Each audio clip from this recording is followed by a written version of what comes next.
ತುಂಬಾ ಎಮೋಷನಲ್ ಆದ ದಿವಸ ಕೂಡ, ತುಂಬಾ ವಿಶೇಷ ಕೂಡ ಇವತ್ತು.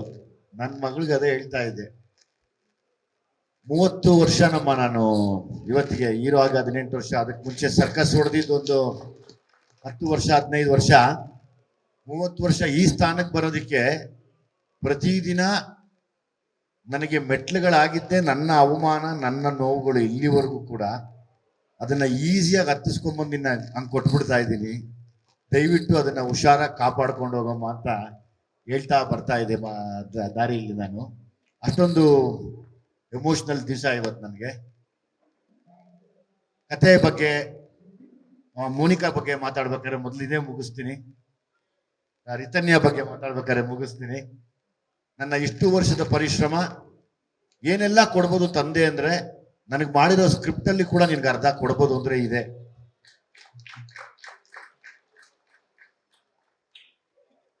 ನಾನೇ ಇರುವಾಗ ಕೂಡ ನಿಂತ್ಕೊಂಡು ಮಾಡ್ಕೊಂಡ್ಬಿಡ್ಬೋದಾಗಿ, ಜಡೇಶ್ ನನಗೆ ನಾನೇ ಬೇಕು ಅಂತ ಅಂದ್ರೆ ಇನ್ನೇನೆಲ್ಲ ಸ್ಯಾಕ್ರಿಫೈಸ್ ಮಾಡ್ಬೋದು ತಂದೆ ಅಂದ್ರೆ ಇದನ್ನ ಕೂಡ ಮಾಡಿದೀನಿ ಅಂತ ಒಂದು ತೋರ್ಸಕ್ ಇಷ್ಟಪಡ್ತೀನಿ ರಿತನ್ಯ. 3 ಜನ ನಿನ್ನ ನೋಡ್ತಾರೆ ತಾಯಿ ತಂದೆಯಾಗಿ, ನನಗಿನ್ನ ಹೆಚ್ಚಾಗಿ. ಒಂದು, ಯಾವಾಗ್ಲೂ ನಿನ್ನ ನೋಡುವಂತ ಮಾಧ್ಯಮ. ಅವ್ರು ಯಾವತ್ತೂ ನಮಗೆ ಕೆಟ್ಟದ್ ಮಾಡಿಲ್ಲ, ಮಾಡೋದು ಇಲ್ಲ. ನಿನ್ನ ಯಾವತ್ತು ಕಣ್ಣಲ್ಲಿ ಕಣ್ಣಿಟ್ಟು ನೋಡ್ತಾ ಇರತ್ತೆ, ನಿನ್ನ ತಿದ್ದಕ್ಕೆ ಹೋಗ್ತಾ ಇರತ್ತೆ. ಇನ್ನೊಂದು, ನಮ್ಮನ್ನ ಪ್ರೋತ್ಸಾಹಿಸಿ ನಮ್ಗೆ ಊಟ ಕೊಡುವಂತ ಅಭಿಮಾನಿಗಳು, ಅವರು ನಿನ್ನನ್ನು ನೋಡ್ತಾ ಇರ್ತಾರೆ. ಇನ್ನೊಂದು, ದೇವ್ರು ನೋಡ್ತಾ ಇರ್ತಾನೆ. 3 ಒಂದೇ, ತಪ್ಪಂದ್ರೆ ಕ್ಷಮಿಸೋದೇ ಇಲ್ಲ. ಎಲ್ರಿಗೂ ಒಂದೇ ಬೇಕು ಪ್ರಾಮಾಣಿಕತೆ. ದೇವ್ರಿಗೂ ಅದೇ ಬೇಕು, ನೋಡೋರ್ಗೂ ಅದೇ ಬೇಕು. ಯಾಕಂದ್ರೆ ಮೀಡಿಯಾ ಅಂದ್ರೆ ಎಲ್ರಿಗೂ ಒಂದು ಭಯ ಅಂತಾರೆ ಯಾವಾಗಲೂ. ನನಗೆ ಭಯ ಇಲ್ಲ, ಅಂದ್ರೆ ಸತ್ಯವಾಗಿದೆ. ಪತ್ರಿಕಾ ಮಾಧ್ಯಮ ಆಗ್ಬೋದು, ದೃಶ್ಯ ಮಾಧ್ಯಮ ಆಗ್ಬೋದು, ಅದನ್ನ ನಾನು ಇವತ್ತು ಅದನ್ನ ಎಲ್ಲರ ಮುಂದೆ ನೀವು ಹೇಳಕ್ ಇಷ್ಟಪಡ್ತೀನಮ್ಮ. ನಿನ್ನ ಜೀವನ ತುಂಬಾ ಚೆನ್ನಾಗಿರ್ಲಿ, ಸುಖವಾಗಿರು, ಚೆನ್ನಾಗಿರು. ದೇವ್ರು ತುಂಬಾ ದೊಡ್ಡ ಮಟ್ಟಕ್ಕೆ ಕರ್ಕೊಂಡು ಹೋಗ್ಲಿ ನಿನ್ನ.